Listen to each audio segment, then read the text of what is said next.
تو والدین کا حق ہے، کیونکہ جس طریقے سے ہمارا خالق حقیقی اللہ رب العزت ہے، ایسے ہی ہمارے لیے خالق مجازی والدین ہیں۔ اسی بنا پر اللہ رب العزت نے قرآن مقدس میں دوسری جگہ ارشاد فرمایا، انشکر لی ولوالدیک، میرا شکر کرو اور والدین کا احسان مند رہ۔ اس لیے کہ ماں باپ دنیا میں ہر طرح کی پرورش کرتے ہیں۔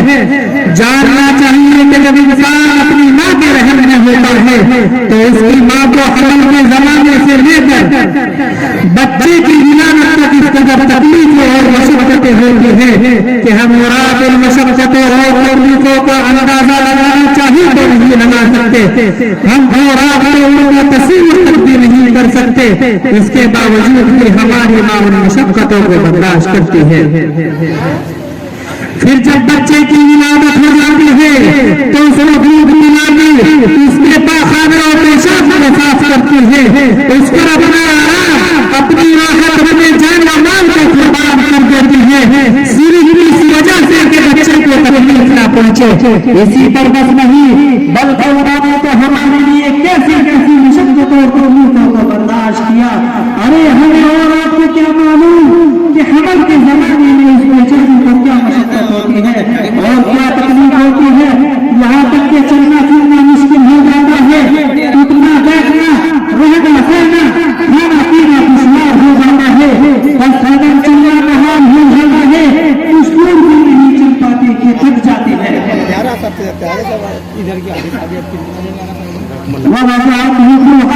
اور جب بچے کی ولادت ہو جاتی ہے تو اس کی ماں ہر طریقے سے پرورش کرتی ہے اور ہر طرح کی نگہداشت کرتی ہے، یہاں تک کہ جب بچہ پیشاب کرتا ہے تو اس کی ماں پیشاب کی جگہ پر خوش ہو جاتی ہے اور اپنے بچے کو سوکھے بستر پر سلاتی ہے۔ اس کو مشقت میں ڈالنا تو گوارا نہیں، یہ ہمارے اوپر ماں کی ممتا اور شفقت ہے، اس میں شک نہیں کہ کام فطرت کے تقاضے کے تحت ہوتا ہے، اور فطرت کا تقاضا بھی یہی ہے کہ اولاد ماں باپ کی شفقت کو محسوس کرے، ان کی محنت و وفاق کی قدر کرتے ہوئے ان کی شکر گزاری اور فرمانبرداری و اطاعت کرے، کیونکہ قرآن کریم میں اس بارے میں بار بار تاکید کی گئی ہے۔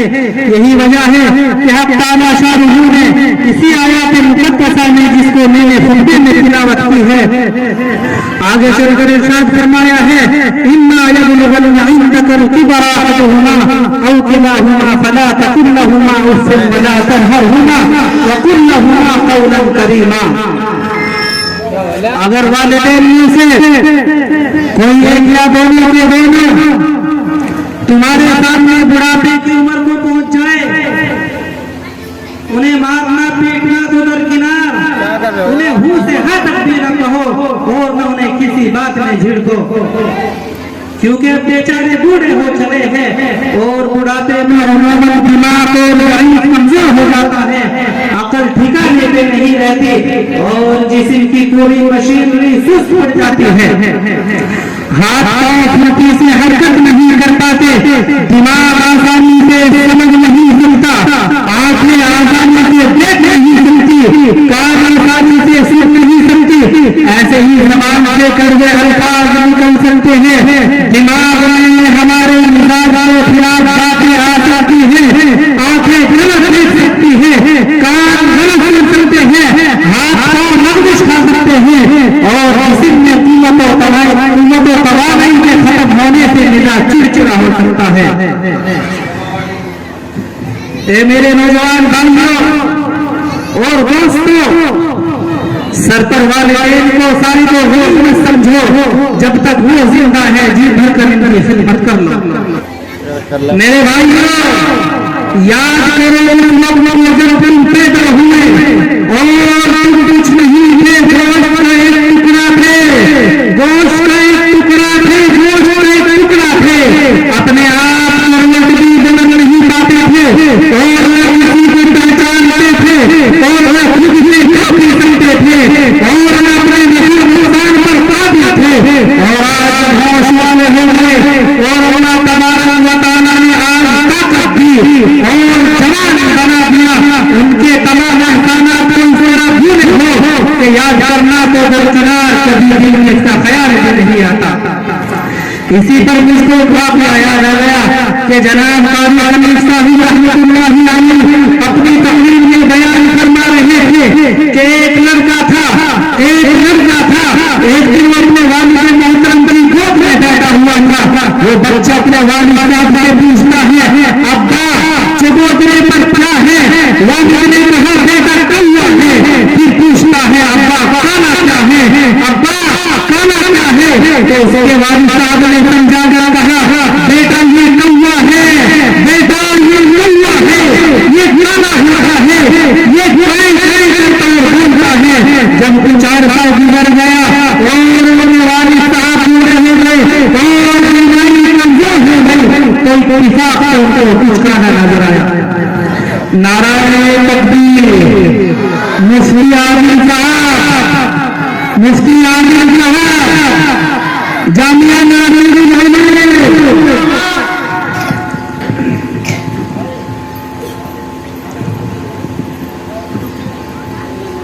بیٹے نے معلوم دنیا آپ کا یہ کھانا کیا ہے، یہ بنا کھانا کیا ہے؟ تو اس کے والد صاحب نے سمجھا کر کہا بیٹا یہ کوا ہے، بیٹا یہ کوا ہے، یہ کھانا ہوا ہے، یہ کام کرتا اور کھیلتا ہے. جب کچھ عرصہ گزر گیا اور والد صاحب پورے ہو گئے اور بینائی کمزور ہو گئی ان کو کچھ کھانا نظر آیا. آخر سوچنے لگا کیا چیز ہے؟ ارے جب زبان میں نہیں آیا تو بیٹے سے پوچھا کہ بیٹا کھانا کیا ہے، بیٹا تو بنا کھانا کیا ہے؟ تو اس کو لڑکے نے کہا ارے نہیں بیٹا کے لیے کوا ہے. اتنے میں کا خیال آ جاتا ہے اور آنسو جم ہو جاتے ہیں اور کہنے لگتا ہے کہ بیٹا ہے تم نے اپنی بچپنی کی زندگی کا ہاتھ بنا دیا. یہ کوئی دور کی بات نہیں، یہ ہم نے فکر نہیں پائی جاتی بلکہ پائی جاتی ہے. اس لیے ہمارا سے ڈرتے رہے کہ کہیں ہماری اس بات پر پکڑ نہ ہو جائے، کہیں ہماری اس بات پر پکڑ نہ ہو جائے اور ہمارا ٹھکانا جہنم میں بن جائے. کیونکہ اس پر سرکار صلی اللہ علیہ وسلم کا ارشاد ہے کہ اس کی ناپاک آلود ہو، اس کی ناپاک آلود ہو، اس کی ناپاک آلود ہو. صحابہ نے عرض کیا اے اللہ کے رسول اس کی ناپاک آلود ہو. تو آپ نے فرمایا اس شخص جس نے اپنے والدین میں سے کسی ایک کو یا دونوں کو برابری کی عمر میں پایا اور خدمت کرتے خود کو جنت کا مستحق نہ بنایا. غور کرنے کا مقام ہے والدین کا مرتبہ کتنا اونچا اور کتنا بلند ہے. اسی کو ایک شاعر نے کیا ہی اچھے انداز میں پیش کیا ہے کہ دنیا میں ایک صورت ہے جو سب سے خوبصورت ہے. دنیا میں ایک صورت ہے جو سب سے خوبصورت ہے. آنکھوں میں جس کی ممتا ہے، قدموں میں جس کی جنت ہے. اس قسم کی دوسری حدیث میں آپ لوگوں کے سامنے بیان کر رہا ہوں تاکہ آپ لوگ خود اندازہ لگائیں کہ والدین کا کیا حق ہے. چنانچہ اس بارے میں حضرت ابو امامہ رضی اللہ عنہ فرماتے ہیں جو صحابی رسول ہے کہ ایک شخص نے حضور صلی اللہ علیہ وسلم کی خدمت میں آ کر دریافت کیا اے اللہ کے رسول، اے اللہ کے رسول والدین کا کیا حق ہے؟ آقا انعامدار تاجدار رکھا محمد علی صلی اللہ علیہ وسلم نے ارشاد فرمایا ہما جنت مبوانہ، ہما جنت مبوانہ، وہی ہماری جنت اور وہی ہمارے روزہ ہے. ان دونوں حدیثوں کا مطلب یہ ہے کہ اگر تم اپنے والدین کی اطاعت و فرمانبرداری کرو گے تو جنت میں حقدار بن جاؤ گے اور ان کے ساتھ جہنم میں جاؤ گے. افسوس ہے آج کے مسلمانوں پر کہ والدین کی قدر نہیں کرتے اور والدین کی حیات کو اپنے لیے غنیمت نہیں سمجھتے. حالانکہ والدین ہمارے لیے نعمت عظمیٰ ہے.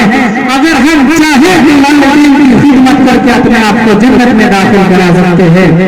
اے میرے نوجوان بھائیوں اور عزیز دوستوں، سر پر والدین کے سارے کو غنیمت سمجھو.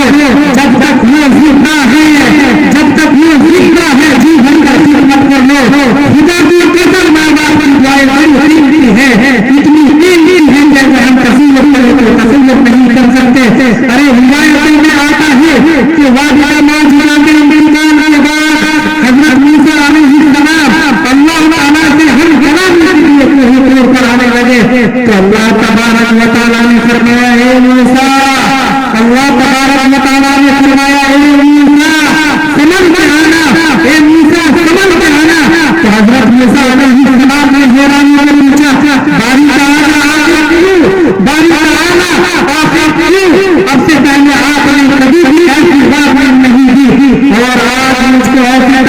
نکل رہے ہیں تو اللہ رب العزت نے ارشاد فرمایا موسیٰ بات یہ ہے کہ اب سے پہلے تمہاری حیات تھی اور اب تمہاری ماں کا انتقام ہو گیا ہے، اس لیے سنو جب تمہاری حیات تھی تو تمہاری ماں کی دعا سے تمہاری بہت ساری بندشوں کو معاف کر دیا کرتا تھا، مگر اب تمہاری ماں آ رہی تو اس کی دعائیں بھی تمہارے ساتھ آ رہی، لہذا اب سمجھ کر آنا۔ پھر حضرت موسیٰ علیہ السلام نے اللہ تبارک و تعالیٰ کی دعا کی، الہی مجھے اس شخص سے ملا جو جنت میں میرا رفیق ہوگا، الہی مجھے اس شخص سے ملا جو جنت میں میرا رفیق ہوگا۔ تو خداوند کریم نے فرمایا موسیٰ شہر کے کھڑا بازار میں جاؤ، وہاں ایک استاد سننے کا ہے وہ جنت میں تیرا رفیق ہوگا۔ بس موسیٰ علیہ السلام کی گودان کی طرف گئے، موسیٰ علیہ السلام کی گودان کی طرف گئے اور وہاں کھڑے رہے۔ اس وقت وہ استاد نے گوشت کا ایک ٹکڑا لیا، اس وقت وہ استاد نے گوشت کا ایک ٹکڑا لیا اور زمین میں ڈال دیا اور گھر جانے لگا۔ موسیٰ علیہ السلام نے اس قصاب سے کہا، موسیٰ علیہ السلام نے اس قصاب سے فرمایا، ایک قصاب بنا تم کسی مسلمان کو ساتھ رکھتے ہو؟ اس نے کہا ہاں۔ بس موسیٰ علیہ السلام اس کے ساتھ اس کے گھر آئے، اس قصاب نے گوشت کو نکالا، اس کو پکایا اور گھر میں سے بنیا کو نکالا اور بچے میں شوربہ مل کر اسے کھلایا حتیٰ کہ وہ شیر ہو گئی اور اس کے کپڑے دھوئے اور برش کر کے اسے پہنائے اور زمین میں رکھ دیا، اس پر بریانی ہاتھوں سے دعا دی۔ تو حضرت موسیٰ علیہ السلام فرماتے ہیں خدا کی قسم میں نے اس کے ہاتھوں کو دیکھا ہے تو وہ کہتی تھی الہی میرے بیٹے کو حضرت موسیٰ علیہ السلام کا جنت میں رفیق بنا۔ اس مصاب نے زمین میں اترنا اور موسیٰ علیہ السلام نے فرمایا کیا معاملہ ہے؟ اس نے کہا یہ میری معاملہ ہے، بیچاری ضعیف ہو گئی ہے، اٹھ بیٹھ نہیں سکتی۔ تو موسیٰ علیہ السلام نے فرمایا مبارک ہو کہ میں موسیٰ ہوں اور تم جنت میں میرا رفیق ہوگا۔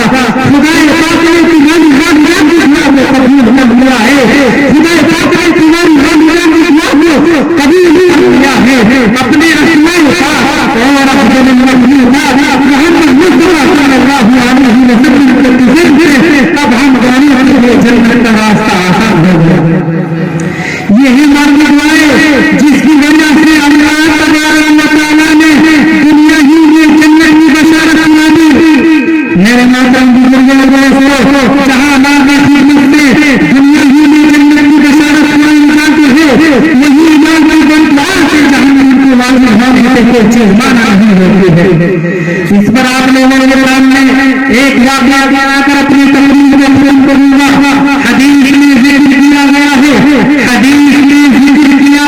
کہ علامہ نامی رضی اللہ عنہ صحابی ہے جو نماز روزوں کے بہت پابند تھے، حضرت علامہ نماز روزوں کے بہت پابند تھے۔ جب ان کے انتقال کا وقت قریب آیا تو ان کے منہ سے تقدیم کا کلمہ شہادت جاری ہو رہا تھا۔ حضرت علامہ نے رسول اللہ صلی اللہ علیہ وسلم کی خدمت میں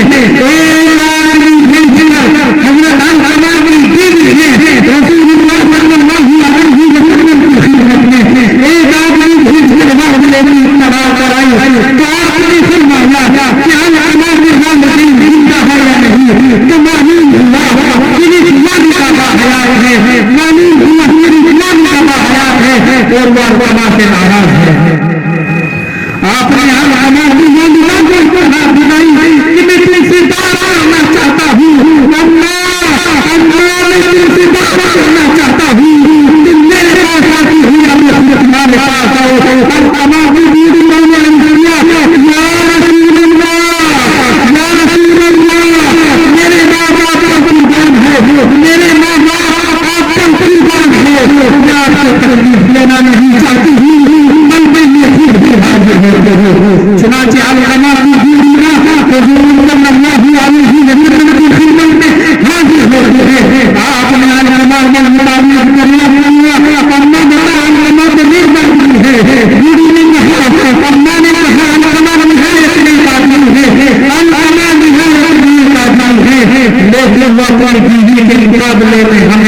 میری نافرمانی کرتا ہے، لیکن وہ اپنی بیوی کے مقابلے میں ہمیشہ میری نافرمانی کرتا ہے، اس لیے میں اس سے ناراض ہوں۔ علقمہ کی بوڑھی ماں نے عرض کیا اس لیے میں اس سے ناراض ہوں۔ تو آپ صلی اللہ علیہ وسلم نے فرمایا اماں اگر تم خدا کو معاف کر دیتے یہ حق میں بہتر ہے، لیکن علقمہ کی بوڑھی ماں نے انکار کیا، علقمہ کی بوڑھی ماں نے انکار کیا۔ تب آپ صلی اللہ علیہ وسلم نے حضرت بلال رضی اللہ عنہ حکم دیا کہ نگریاں چلا کرو، بلال کو حکم دیا، کس نے دیا؟ اللہ کے نبی نے حکم دیا کہ نگریاں چلا کرو اور علقمہ کو جلا کرو۔ ہائے ہائے ہائے، علقمہ کو جلا کرو۔ بوڑھی سن کر گھبرا گئی، بوڑھی سن کر گھبرا گئی، میرے سلمانی نبی کیا میرے بچے کو آگ میں جلایا جائے گا؟ بڑی اللہ نے معلوم دیا کیا میرے بچے کو آگ میں جلایا جائے گا؟ آپ صلی اللہ علیہ وسلم نے فرمایا ہاں اللہ کے عذاب کے مقابلے میں ہمارا عذاب ہوگا ہے۔ تو آپ صلی اللہ علیہ وسلم نے فرمایا جب تک کہ اس سے ناراض ہے نہیں سی نماز ہوتی ہے اور وہ سجدہ تو بوڑھی نے کہا دیکھو علقمہ کی زبان پر کلمہ جاری ہوا نہیں تو لوگوں نے کہا یا رسول اللہ علقمہ کی زبان پر کلمہ جاری ہوا اور رجلی شہادت کے ساتھ ان کا انتقال ہوا۔ اور آپ صلی اللہ علیہ وسلم نے علقمہ کا حکم دیا اور جنازے میں تشریف لے گئے۔ علقمہ کو دفن کرنے کے بعد قبرستان میں ٹھہر کر فرمایا اے مہاجرین